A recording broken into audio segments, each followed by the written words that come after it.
Vamos lá para mais um dia de aula.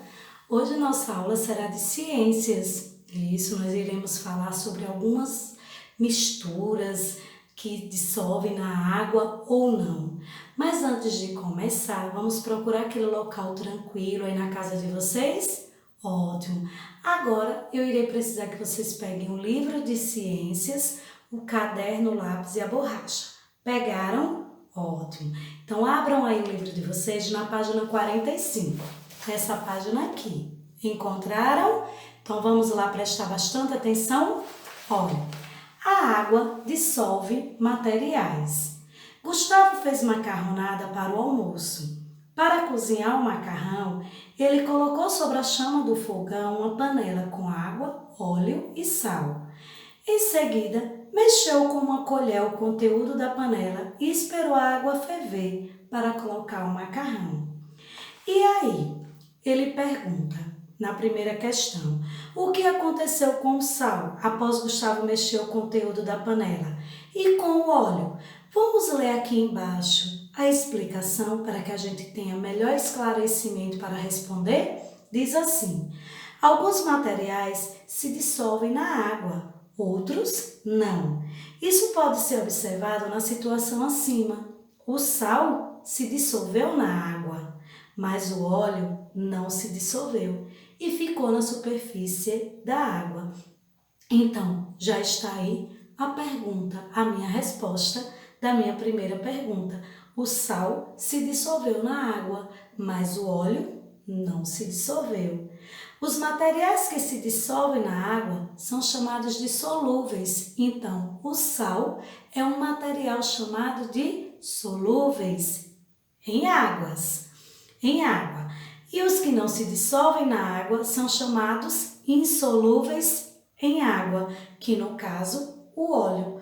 O óleo, ele é chamado de insolúvel na água. Por quê? Porque ele não se dissolve na água. Certo, meus amores? Aí aqui embaixo diz assim: a água dissolve vários materiais. Por esse motivo, ela é chamada solvente universal. Ela dissolve materiais sólidos, como o sal e o açúcar, materiais líquidos, como o álcool e o vinagre, e também materiais gasosos, como o gás oxigênio e o gás nitrogênio. Se vocês pegarem um pouco de vinagre, colocar em um copo e mexer, vocês também não irão ver o vinagre. Por quê? Porque ele dissolveu na água, ele é solúvel. A mesma coisa o açúcar. Se você colocar açúcar na água e mexer, ele também irá dissolver na água, virando um material solúvel, certo? Passe aí para a próxima página. Aí diz assim: vimos que na situação da página anterior, Gustavo colocou água, sal e óleo na panela. O conteúdo dessa panela é considerado uma mistura, pois ela é composta por dois ou mais materiais. Então, o que é uma mistura? É um elemento, né, uma panela ou qualquer coisa que tem dois ou mais materiais juntos. Quando a gente vai fazer um bolo no liquidificador, que a gente coloca vários materiais juntos na hora de cozinhar, não é isso? As misturas apresentam diferentes propriedades, dependendo dos materiais que as compõem. Veja dois exemplos a seguir. O primeiro, a água contendo a mistura, um copo contendo mistura de água e sal, e na letra B, o copo contendo mistura de água e óleo. Então, foi o exemplo que a gente já tinha visto na página anterior, que a água, se vocês perceberem aqui, no óleo ela não dissolveu aqui o óleo. E já o sal, vocês nem percebem que ele está aqui, certo? E aí nós vamos ver que além de ser chamado de solúveis e insolúveis, quando eles se misturam, ele também leva o nome de homogêneas. Tá aqui. Vamos lá continuar? Diz assim: ao responder as questões acima, que seria a terceira e a quarta, você percebeu que não conseguimos identificar visivelmente os materiais que formam a mistura A. Vocês estão percebendo qual foi o material utilizado aqui na mistura A? Nós sabemos porque nós vimos aqui embaixo. que tinha água e sal, mas só de olhar vocês percebem? Não. Já aqui na figura B, vocês sabem, porque vocês ao olhar, vocês estão vendo que aqui está a água e aqui está o óleo.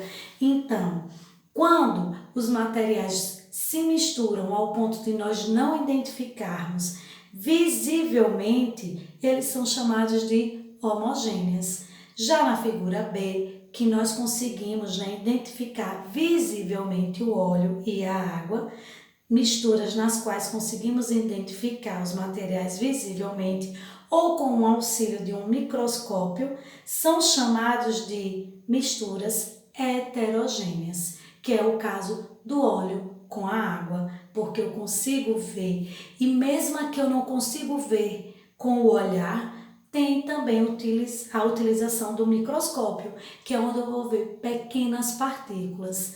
Aí aqui ao lado ele dá um copo de leite e aqui ele olhou com o microscópio e viu que dentro do leite, se a gente for olhar, nós iríamos dizer que o leite era o quê? Homogêneo, porque nós não estamos vendo nada nele.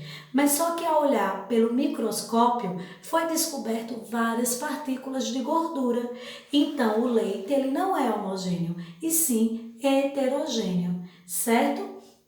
Se você respondeu, tem aqui embaixo, olha, que se trata de uma mistura heterogênea, você acertou o que eu acabei de explicar agora. Aí vocês podem se perguntar, professora, por quê? Se vocês olharem bem, mesmo sem ser com o microscópio, vocês percebem que o leite ele tem algumas partículazinhas de gorduras.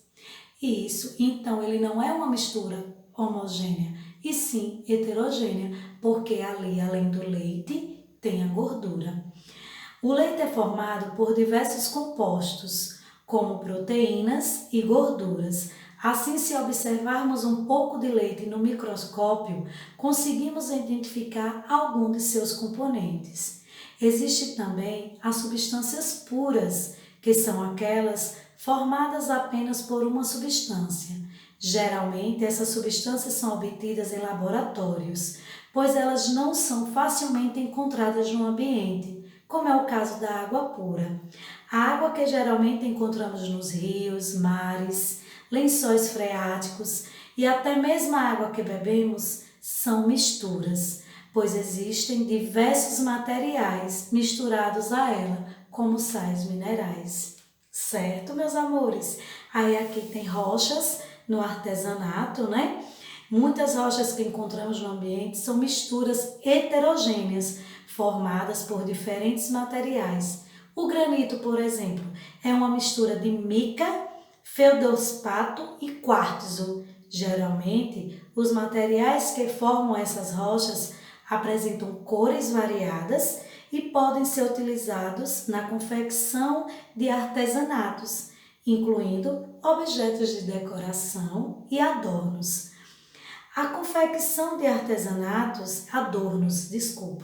A confecção de artesanato tem uma grande importância econômica, pois é fonte de renda de muitas famílias. E vocês sabem, né, meus amores, que muitas famílias vivem do artesanato. Então, essas pedras que são utilizadas para fabricar até objetos de decoração e adornos, eles são também considerados uma economia, porque são de grande valia para várias famílias que sobrevivem desses artesanatos. Aí aqui ao lado, eu quero que vocês vão para a página 51, aonde tem assim, separação de misturas. Como assim? Nós aprendemos que várias misturas não se separam, né? E não se misturam.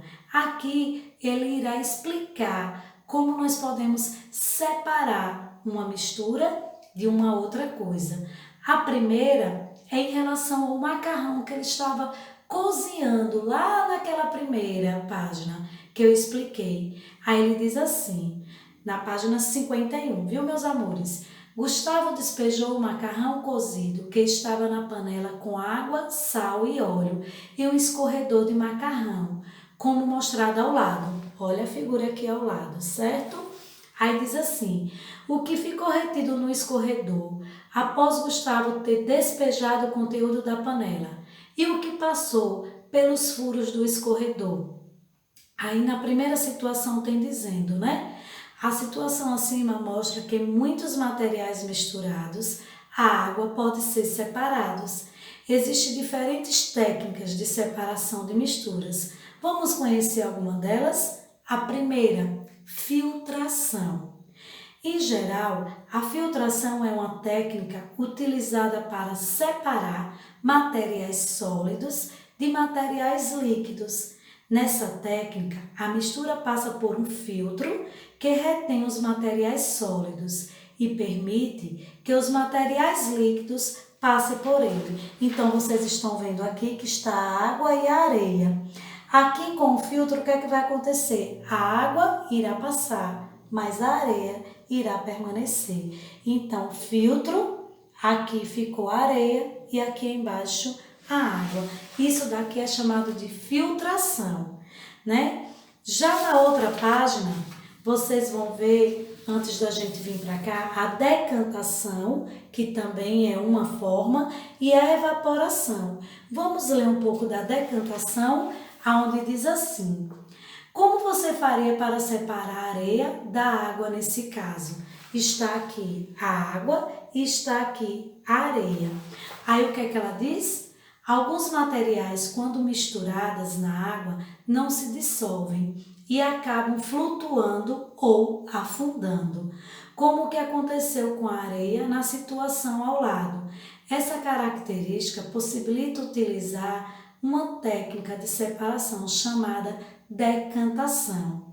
Na decantação, a mistura é deixada em repouso até que os materiais presentes na água se acumulem no fundo do recipiente ou flutuem para que possam ser coletados separadamente. Então, foi o que aconteceu aqui. Ela deixou, que os materiais repousassem para poder ser separados no formato de decantação.